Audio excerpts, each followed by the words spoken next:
ಮಿತ್ರರೇ ನಮಸ್ಕಾರ. ಮಿತ್ರರೇ, ಒಮಾನ್ ದೇಶದ ಜೊತೆಗೆ ಭಾರತ ಫ್ರೀ ಟ್ರೇಡ್ ಅಗ್ರಿಮೆಂಟನ್ನು ಮಾಡಿಕೊಂಡಿದೆ ಅಂತ ನಿಮಗೆ ತಿಳಿಸ್ಕೊಟ್ಟಿದ್ದೆ. ಅದಾಗಿ ಒಂದು ವಾರದ ಒಳಗೆ ಭಾರತ ಮತ್ತೊಂದು ಶ್ರೀಮಂತ ದೇಶದ ಜೊತೆಗೆ FTAಗೆ ಸಹಿ ಹಾಕಿದೆ. ಆ ದೇಶ ಯಾವುದು ಕೇಳಿದ್ರೆ ನ್ಯೂಜಿಲೆಂಡ್. ಇದು ಭಾರತ ಈ ವರ್ಷದಲ್ಲಿ ಮಾಡಿಕೊಂಡಂಥ 3ನೇ ಫ್ರೀ ಟ್ರೇಡ್ ಡೀಲ್. ಇದು ಯಾಕೆ ಇಂಪಾರ್ಟೆಂಟ್ ಆಗುತ್ತೆ? ನ್ಯೂಜಿಲೆಂಡ್ ಫ್ರೀ ಟ್ರೇಡ್ ಡೀಲ್ನ ಬಗ್ಗೆ ಯಾಕೋಸ್ಕರವಾಗಿ ನಿಮಗೆ ಹೇಳಲೇಬೇಕು ಅಂತ ಈ ವಿಡಿಯೋ ಮಾಡ್ತಾ ಇದ್ದೀನಿ ಕೇಳಿದ್ರೆ, ಅದಕ್ಕೆ ಒಂದು ಮೇಜರ್ ಆದಂಥ ಕಾರಣ ಇದೆ. ಜಗತ್ತಿನಲ್ಲಿ ಭಾರತದ ಶಕ್ತಿ ಏನು ಅನ್ನೋದನ್ನ ಭಾರತ ಮತ್ತೊಮ್ಮೆ ಸಾಬೀತು ಮಾಡಿದೆ. ನೀವು ಕನ್ಫ್ಯೂಸ್ ಆಗಬೇಡಿ. ಒಂದು ಫ್ರೀ ಟ್ರೇಡ್ ಡೀಲ್ನಿಂದಾಗಿ ಭಾರತದ ಶಕ್ತಿ ಸಾಮರ್ಥ್ಯವನ್ನು ಅಳೆಯೋದಕ್ಕೆ ಸಾಧ್ಯವಾ? ಯಾಕೋಸ್ಕರವಾಗಿ ನ್ಯೂಜಿಲೆಂಡ್ ಫ್ರೀ ಟ್ರೇಡ್ ಡೀಲ್ಗೆ ಇಷ್ಟೊಂದು ಹೈಪ್ ಕೊಡಲಾಗ್ತಾ ಇದೆ? ಈ ರೀತಿಯಾಗಿ ನಿಮಗೊಂದು ಪ್ರಶ್ನೆ ಬಂದಿರಬಹುದು.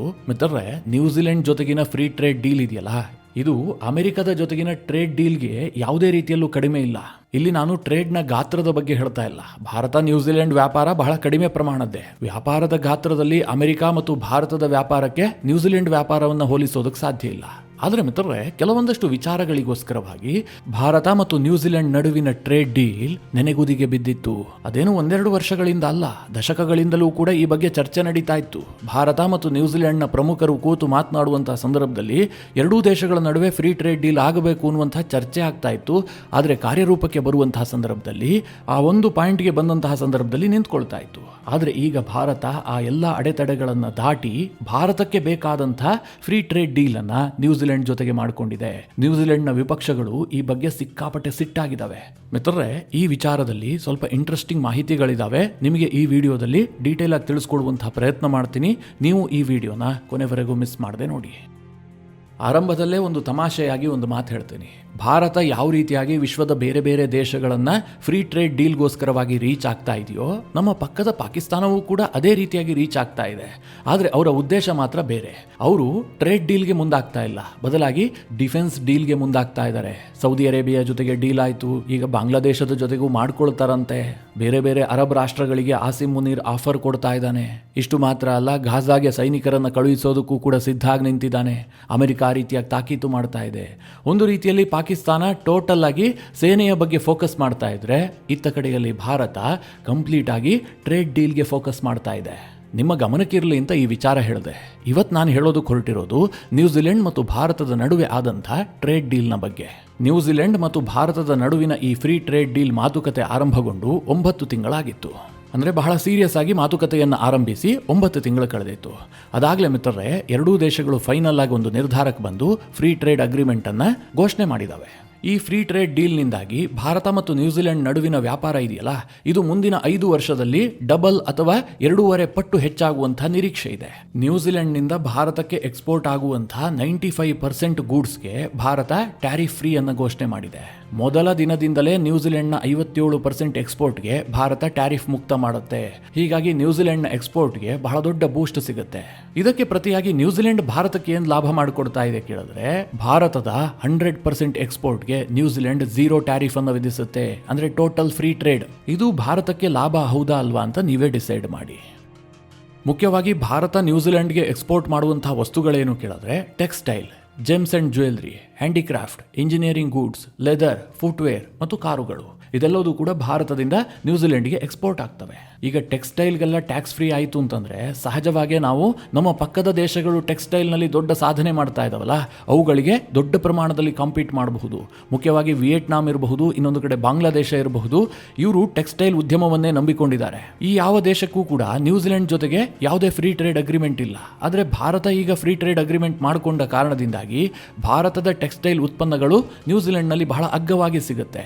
ಇದು ಸಹಜವಾಗಿ ಭಾರತಕ್ಕೆ ನ್ಯೂಜಿಲೆಂಡ್ನಲ್ಲಿ ದೊಡ್ಡ ಮಾರುಕಟ್ಟೆಯನ್ನು ಕ್ರಿಯೇಟ್ ಮಾಡುತ್ತೆ.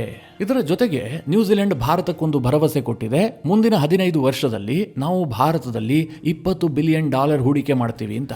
ಅಂದ್ರೆ ಹತ್ತತ್ರ 1,80,000 ಕೋಟಿಯಷ್ಟು ಭಾರತದಲ್ಲಿ ಅವರು ಬಂದು ಇನ್ವೆಸ್ಟ್ ಮಾಡ್ತಾರೆ.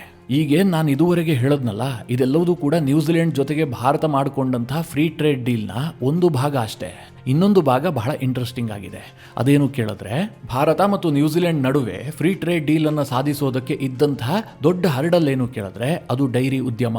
ನ್ಯೂಜಿಲೆಂಡ್ ಇದೆಯಲ್ಲ, ಇದು ಚಿಕ್ಕ ರಾಷ್ಟ್ರವೇ ಇರಬಹುದು, ಆದರೆ ಡೈರಿ ಉತ್ಪನ್ನಗಳನ್ನು ಎಕ್ಸ್ಪೋರ್ಟ್ ಮಾಡೋದರಲ್ಲಿ ವಿಶ್ವದಲ್ಲೇ ನಂಬರ್ 1. ನ್ಯೂಜಿಲೆಂಡ್ ಒಂದು ವರ್ಷಕ್ಕೆ ಸರಿಸುಮಾರು $25.7 ಬಿಲಿಯನ್ ಮೊತ್ತದ ಡೈರಿ ಉತ್ಪನ್ನಗಳನ್ನು ಒಟ್ಟು 130 ದೇಶಗಳಿಗೆ ಎಕ್ಸ್ಪೋರ್ಟ್ ಮಾಡುತ್ತೆ. ನ್ಯೂಜಿಲೆಂಡ್ ಎಕಾನಮಿಯ ಮೇಜರ್ ಸ್ಟ್ರೆಂತ್ ಅಂದ್ರೆ ಅದು ಡೈರಿ ಉದ್ಯಮ. ನ್ಯೂಜಿಲೆಂಡ್ ಇವತ್ತು ಬಹಳ ಅಗ್ಗದ ದರದಲ್ಲಿ ಹಾಲಿನ ಉತ್ಪನ್ನಗಳನ್ನು ಎಕ್ಸ್ಪೋರ್ಟ್ ಮಾಡುತ್ತೆ. ಅದು ಮಿಲ್ಕ್ ಪೌಡರ್ ಇರಬಹುದು, ಚೀಸ್, ಬಟರ್, ನ್ಯೂಟ್ರಿಷಿಯನ್, ಟಾಪ್ ಕ್ವಾಲಿಟಿಯ ಉತ್ಪನ್ನಗಳನ್ನು ಬಹಳ ಕಡಿಮೆ ದರದಲ್ಲಿ ಅವರು ಎಕ್ಸ್ಪೋರ್ಟ್ ಮಾಡ್ತಾರೆ. ಆದರೆ ನ್ಯೂಜಿಲೆಂಡ್ಗೆ ಭಾರತದ ಮಾರುಕಟ್ಟೆಯ ಆಕ್ಸೆಸ್ ಇದುವರೆಗೆ ಸಿಕ್ಕಿರಲಿಲ್ಲ. ಯಾಕೆ ಕೇಳಿದ್ರೆ ಭಾರತವೂ ಕೂಡ ಬಹಳ ದೊಡ್ಡ ಪ್ರಮಾಣದಲ್ಲಿ ಡೈರಿ ಉದ್ಯಮವನ್ನು ಹೊಂದಿದೆ. ವಿಶ್ವದಲ್ಲೇ ಅತಿ ಹೆಚ್ಚು ಹಾಲು ಮತ್ತು ಅದರ ಉತ್ಪನ್ನಗಳನ್ನು ಉತ್ಪಾದನೆ ಮಾಡುವಂತಹ ದೇಶ ಭಾರತ. ಆದ್ರೆ ಏನಾಗುತ್ತೆ ಗೊತ್ತಾ, ನಾವು ಡೊಮೆಸ್ಟಿಕ್ ಆಗಿ ಅದನ್ನ ಕನ್ಸಂಪ್ಷನ್ ಮಾಡ್ತೀವಿ. ನಮ್ಮ ಹಾಲಿನ ಉತ್ಪನ್ನಗಳು ಹೊರಗಡೆ ವ್ಯಾಪಾರ ಮಾಡೋದಕ್ಕೆ ಸಿಗೋದಿಲ್ಲ. ನಮ್ಮ ಬೇಡಿಕೆಗಳಿಗೆ ಅದು ಸಾಕಾಗುತ್ತಷ್ಟೇ. ಆದ್ರೆ ನ್ಯೂಜಿಲೆಂಡ್ ಹಾಗಲ್ಲ. ಅವರು ಉತ್ಪಾದನೆ ಮಾಡಿದ್ದನ್ನ ದೊಡ್ಡ ಪ್ರಮಾಣದಲ್ಲಿ ಎಕ್ಸ್ಪೋರ್ಟ್ ಮಾಡ್ತಾರೆ. ಹೀಗಾಗಿ ಅವರಿಗೆ ಭಾರತದ ಮಾರುಕಟ್ಟೆಯ ಮೇಲೆ ಕಣ್ಣಿತ್ತು. ಭಾರತಕ್ಕೆ ನಾವೇನಾದ್ರೂ ಎಂಟ್ರಿ ಕೊಟ್ಟಿದ್ದೆ ಆದ್ರೆ ನಾವು ದೊಡ್ಡ ಪ್ರಮಾಣದಲ್ಲಿ ಭಾರತೀಯ ಉತ್ಪನ್ನಗಳಿಗೆ ಕಾಂಪಿಟೇಷನ್ ಕೊಡಬಹುದು, ನಮಗೊಂದು ದೊಡ್ಡ ಮಾರುಕಟ್ಟೆ ಕ್ರಿಯೇಟ್ ಆಗುತ್ತೆ ಅಂತ ನ್ಯೂಜಿಲೆಂಡ್ ಭಾವಿಸಿತ್ತು. ಇದಕ್ಕೋಸ್ಕರವಾಗಿ ಪ್ರತಿ ಬಾರಿ ಈ ಫ್ರೀ ಟ್ರೇಡ್ ಅಗ್ರಿಮೆಂಟ್ನ ಮಾತುಕತೆ ಬಂದಂತಹ ಸಂದರ್ಭದಲ್ಲಿ ನ್ಯೂಜಿಲೆಂಡ್ ಏನ್ ಡಿಮ್ಯಾಂಡ್ ಇಡ್ತಾ ಇತ್ತು ಕೇಳಿದ್ರೆ, ನಮಗೆ ಡೈರಿ ಉತ್ಪನ್ನಗಳನ್ನು ಮಾರೋದಕ್ಕೆ ಅವಕಾಶ ಕೊಡಿ, ಅದರ ಮೇಲೆ ನೀವು ಹಾಕ್ತಾ ಇರುವಂತಹ ಟ್ಯಾರಿಫ್ ಅನ್ನು ಕಡಿಮೆ ಮಾಡಿ ಅಂತ ನ್ಯೂಜಿಲೆಂಡ್ ಡಿಮ್ಯಾಂಡ್ ಮಾಡ್ತಾ ಇತ್ತು. ಆದರೆ ಭಾರತ ತಮ್ಮ ರೈತರ ಹಿತವನ್ನು ಕಾಯೋದಕ್ಕೋಸ್ಕರವಾಗಿ ನ್ಯೂಜಿಲೆಂಡ್ನ ಡೈರಿ ಉತ್ಪನ್ನದ ಮೇಲೆ ಟ್ಯಾರಿಫ್ ಅನ್ನು ಕಡಿಮೆ ಮಾಡಿರಲಿಲ್ಲ, ಬದಲಾಗಿ ಜಾಸ್ತಿನೇ ಮಾಡಿತ್ತು. ಹೀಗಾಗಿ ನ್ಯೂಜಿಲೆಂಡ್ ಮತ್ತು ಭಾರತದ ನಡುವಿನ ಫ್ರೀ ಟ್ರೇಡ್ ಅಗ್ರಿಮೆಂಟ್ ಮುಂದೆ ಸಾಗ್ತಲೇ ಇರಲಿಲ್ಲ. ಈಗ ಮಿತ್ರರೇ, ನ್ಯೂಜಿಲೆಂಡ್ ಜೊತೆಗೆ ಭಾರತ ಫ್ರೀ ಟ್ರೇಡ್ ಡೀಲ್ ಅನ್ನು ಮಾಡಿಕೊಳ್ತು ಅನ್ನುವಂಥ ಸುದ್ದಿ ಕೇಳುತ್ತಿದ್ದ ಹಾಗೆ ನನಗೆ ಗಾಬರಿ ಆಗಿದ್ದು ಕೂಡ ಇದೇ ವಿಚಾರದಲ್ಲಿ. ಹಾಗಾದರೆ ಭಾರತ ರಾಜಿ ಆಗ್ಬಿಡ್ತಾ? ನ್ಯೂಜಿಲೆಂಡ್ನ ಹಾಲು ಉತ್ಪನ್ನಗಳಿಗೆ ಭಾರತದ ಮಾರುಕಟ್ಟೆ ಓಪನ್ ಆಗ್ಬಿಡ್ತಾ? ಈ ಒಂದು ಆತಂಕದಲ್ಲೇ ನಾನು ಮೊದಲಿಗೆ ಈ ಸುದ್ದಿಯನ್ನು ಸ್ಟಡಿ ಮಾಡಿದೆ. ಆದರೆ ಭಾರತ ಸಾಧಿಸಿದಂತಹ ಟ್ರೇಡ್ ಡೀಲ್ ಅನ್ನು ನೋಡಿ ನನಗೆ ಬಹಳ ಆಶ್ಚರ್ಯ ಆಯಿತು. ಇದು ಹೇಗೆ ಸಾಧ್ಯ ಆಯಿತು ಅನ್ನುವಂಥದ್ದು ಈಗಲೂ ಸಹ ಒಂದು ಪ್ರಶ್ನೆಯಾಗಿದೆ. ಅದೇನು ಕೇಳಿದ್ರೆ, ಭಾರತ ಈ ಒಂದು ಟ್ರೇಡ್ ಡೀಲ್ನಿಂದ ಡೈರಿ ಉತ್ಪನ್ನಗಳನ್ನು ಹೊರಗಿಟ್ಟಿದೆ. ಈಗಲೂ ಸಹ ನ್ಯೂಜಿಲೆಂಡ್ನ ಯಾವುದೇ ಡೈರಿ ಉತ್ಪನ್ನಗಳು ಭಾರತದ ಮಾರುಕಟ್ಟೆಯನ್ನು ಪ್ರವೇಶಿಸೋದಕ್ಕೆ ಸಾಧ್ಯ ಆಗೋದಿಲ್ಲ. ನ್ಯೂಜಿಲೆಂಡ್ ಭಾರತದಲ್ಲಿ ತನ್ನ ಯಾವ ವಸ್ತುಗಳನ್ನು ಬೇಕಾದರೂ ಮುಕ್ತವಾಗಿ ವ್ಯಾಪಾರ ಮಾಡಬಹುದು. ಆದರೆ ಅದರಲ್ಲಿ ಡೈರಿ ಉತ್ಪನ್ನಗಳಾದಂಥ ಹಾಲು, ಮೊಸರು, ಚೀಸ್, ಕೆಲ ನ್ಯೂಟ್ರಿಷಿಯನ್ ಪೌಡರ್ಗಳು ಇವುಗಳನ್ನು ಮಾರಾಟ ಮಾಡೋದಕ್ಕೆ ಸಾಧ್ಯ ಇಲ್ಲ. ಜೊತೆಗೆ ಈರುಳ್ಳಿ, ಸಕ್ಕರೆ, ಅಡುಗೆ ಎಣ್ಣೆ, ರಬ್ಬರ್ ಮತ್ತು ಸಾಂಬಾರ ಪದಾರ್ಥಗಳು ಇವುಗಳನ್ನು ಕೂಡ ಈ ಡೀಲ್ನಿಂದ ಹೊರಗಿಡಲಾಗಿದೆ. ಅಂದರೆ ಕೇಂದ್ರ ಸರ್ಕಾರ ನಮ್ಮ ರೈತರ ಹಿತದೃಷ್ಟಿಯನ್ನು ಗಮನದಲ್ಲಿಟ್ಟುಕೊಂಡು ಈ ವಸ್ತುಗಳನ್ನು ಹೊರಗಿಟ್ಟೆ ಈ ಒಂದು ಟ್ರೇಡ್ ಡೀಲ್ ಅನ್ನು ಸಾಧನೆ ಮಾಡಿದೆ. ಹೀಗಾಗಿ ಎಕ್ಸ್ಪರ್ಟ್ಗಳು ಇದನ್ನ ಭಾರತದ ಅತಿ ದೊಡ್ಡ ಜಯ ಅಂತ ವಿಶ್ಲೇಷಣೆ ಮಾಡ್ತಾ ಇದ್ದಾರೆ. ಮಿತ್ರರೇ, ಇದು ನಿಜವಾಗ್ಲೂ ಕೂಡ ಜಯನೇ, ಸಣ್ಣ ವಿಚಾರ ಏನಲ್ಲ. ನ್ಯೂಜಿಲೆಂಡ್ ಜೊತೆಗಿನ ಟ್ರೇಡ್ ಡೀಲ್ ಭಾರತಕ್ಕೆ ಈ ರೀತಿಯಾಗಿ ಖುಷಿಯನ್ನು ಕೊಟ್ಟರೆ, ಅತ್ತ ಕಡೆಯಲ್ಲಿ ನ್ಯೂಜಿಲೆಂಡ್ನಲ್ಲಿ ದೊಡ್ಡ ಹಂಗಾಮವೇ ಸೃಷ್ಟಿಯಾಗಿದೆ. ನ್ಯೂಜಿಲೆಂಡ್ ಸರ್ಕಾರದ ಕ್ರಮವನ್ನು ಅಲ್ಲಿನ ವಿಪಕ್ಷಗಳು ಟೀಕೆ ಮಾಡಿದವೆ. ಈ ಟ್ರೇಡ್ ಡೀಲ್ ನ್ಯೂಜಿಲೆಂಡ್ನ ಹಿತದ ವಿರುದ್ಧವಾಗಿದೆ. ನ್ಯೂಜಿಲೆಂಡ್ಗೆ ಇದರಿಂದ ನಯಾ ಪೈಸೆ ಲಾಭ ಆಗೋದಿಲ್ಲ. ಇದು ಕೇವಲ ಭಾರತಕ್ಕೆ ಲಾಭ ಮಾಡಿಕೊಡುವಂತಹ ಟ್ರೇಡ್ ಡೀಲ್.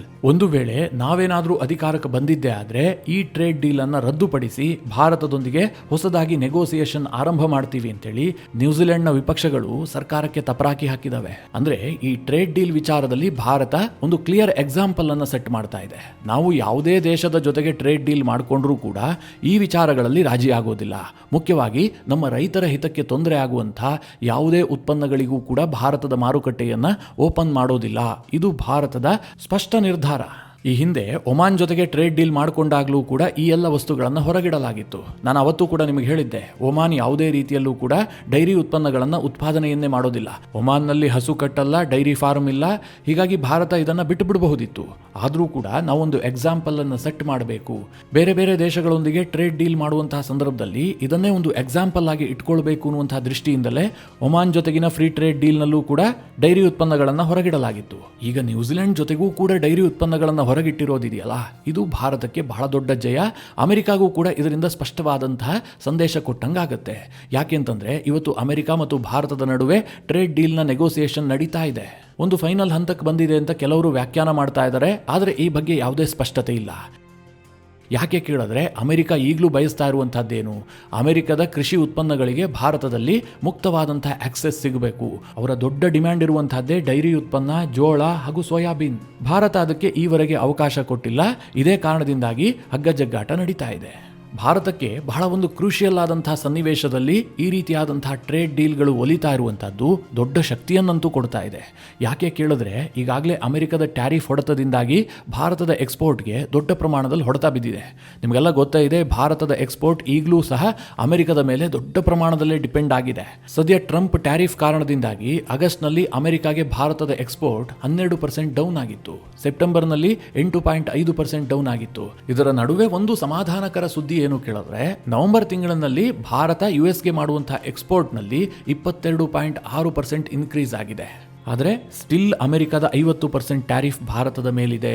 ಅದು ಕೂಡ ನಮಗೆ ನೆನಪಿನಲ್ಲಿರಬೇಕು. ಇದು ಭಾರತದ ಓವರ್ ಆಲ್ ಎಕ್ಸ್ಪೋರ್ಟ್ ಮೇಲೆ ಗಂಭೀರ ಸ್ವರೂಪದ ಪರಿಣಾಮವನ್ನಂತೂ ಬೀರುತ್ತೆ. 2024-25 ಸಾಲಿನಲ್ಲಿ ಭಾರತ ಒಟ್ಟಾರೆಯಾಗಿ $820 ರಿಂದ $825 ಬಿಲಿಯನ್ ಮೊತ್ತದ ವಸ್ತುಗಳನ್ನು ವಿವಿಧ ದೇಶಗಳಿಗೆ ಎಕ್ಸ್ಪೋರ್ಟ್ ಮಾಡಿತ್ತು. ಆದರೆ ಮಿತ್ರರೇ, ಈ ಬಾರಿ ನಾವು $1 ಟ್ರಿಲಿಯನ್ ಗುರಿಯನ್ನ ಇಟ್ಕೊಂಡಿದ್ವಿ. $1 ಟ್ರಿಲಿಯನ್ ಎಕ್ಸ್ಪೋರ್ಟ್ ಮಾಡಬೇಕು ಅಂತ. 2025 ಮತ್ತು 26 ಸಾಲಿನಲ್ಲಿ ನಮ್ಮ ವಾರ್ಷಿಕ ಎಕ್ಸ್ಪೋರ್ಟ್ನ ಪ್ರಮಾಣ $1 ಟ್ರಿಲಿಯನ್ ಅನ್ನ ದಾಟಬೇಕು ಅಂತ. ಆದರೆ ಸದ್ಯದ ಅಂಕಿಅಂಶಗಳು ಅದಕ್ಕೆ ಪೂರಕವಾಗಿಲ್ಲ. ಮೊದಲ 8 ತಿಂಗಳಿನಲ್ಲಿ ಏಪ್ರಿಲ್ ಟು ನವೆಂಬರ್ ಲೆಕ್ಕವನ್ನು ನೋಡೋದಾದ್ರೆ ಭಾರತ ಈವರೆಗೆ ಕೇವಲ $562 ಬಿಲಿಯನ್ ಮೊತ್ತದ ವಸ್ತುಗಳನ್ನು ಮಾತ್ರ ಎಕ್ಸ್ಪೋರ್ಟ್ ಮಾಡಿದೆ. ಈ ಆರ್ಥಿಕ ವರ್ಷದಲ್ಲಿ ಇನ್ನು 4 ತಿಂಗಳು ಮಾತ್ರ ಉಳಿದಿದೆ. ಇನ್ನುಳಿದ ಸಮಯದಲ್ಲಿ ನಾವು ಏನೇ ಸರ್ಕಸ್ ಮಾಡಿದ್ರೂ ಕೂಡ ಕಳೆದ ವರ್ಷಕ್ಕಿಂತ ದೊಡ್ಡ ಪ್ರಮಾಣದ ಸಾಧನೆಯನ್ನ ಮಾಡುವಂತಹದ್ದು ಕಷ್ಟವೇ ಇದೆ. ಅಂತಹದ್ರಲ್ಲಿ ಭಾರತ ಮೇಲಿಂದ ಮೇಲೆ ಟ್ರೇಡ್ ಡೀಲ್ ಅನ್ನ ಸಾಧಿಸ್ತಾ ಇರೋದಿದೆಯಲ್ಲ, ಇದು ಭಾರತದ ಎಕ್ಸ್ಪೋರ್ಟ್ಗೆ ಹೊಸ ಚೈತನ್ಯವನ್ನಂತೂ ಕೊಡ್ತಾ ಇದೆ. ಈ ರೀತಿಯ ಟ್ರೇಡ್ ಡೀಲ್ಗಳು ತಕ್ಷಣಕ್ಕೆ ಭಾರತಕ್ಕೇನು ಲಾಭ ತೋರಿಸದೇ ಇರಬಹುದು, ಆದರೆ ಭವಿಷ್ಯದಲ್ಲಿ ಭಾರತದ ಎಕ್ಸ್ಪೋರ್ಟ್ ವೃದ್ಧಿ ಆಗೋದಕ್ಕೆ ಖಂಡಿತವಾಗ್ಲೂ ಸಹಾಯ ಮಾಡುತ್ತೆ.